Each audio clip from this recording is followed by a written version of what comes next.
I've stated it before and I'll say it again. I am not a Bible scholar, nor do I claim to be, or do I ever want to be. I want to be right before the eyes of the Lord, but I don't want anybody ever to call me a Bible scholar. Because when you get puffed up and think that you are, that's when you cease to learn. But Job chapter 19, I might be wrong. I've been wrong before. Okay, we'll put that disclaimer out there.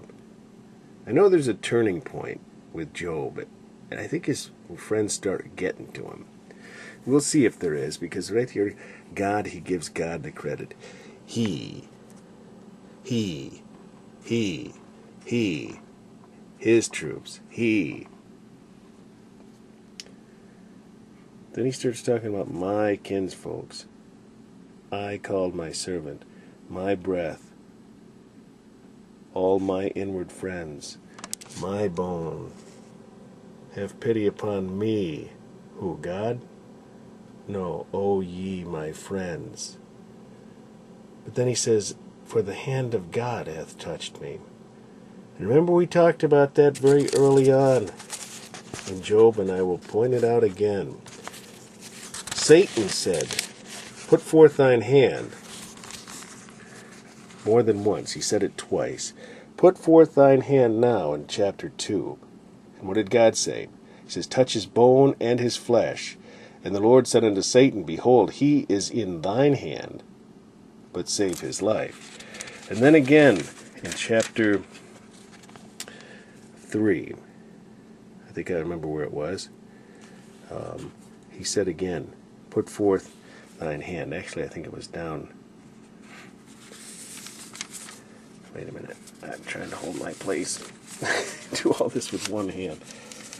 Once again, Satan said to God to put forth his hand. If you go back in my previous thoughts videos, you'll see where that is.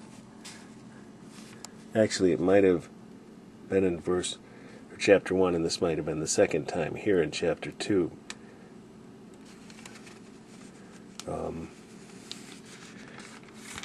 Okay, wait a minute, there is a... Right here, wait a minute. Okay, I'm obsessing about it too much. But he did. He said it twice. Put forth thine hand.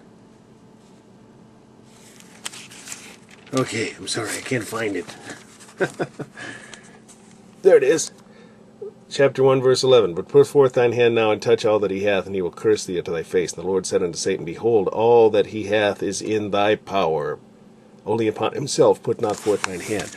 And then Job says, for the hand of God hath touched me. No, it hasn't. It was Satan. So Job starts talking about himself. We'll see if that carries on with the next time Job speaks. But in chapter 20, Zophar it's his turn to speak. So we'll hear from Zophar in Job 20 as we do that next. Please join us.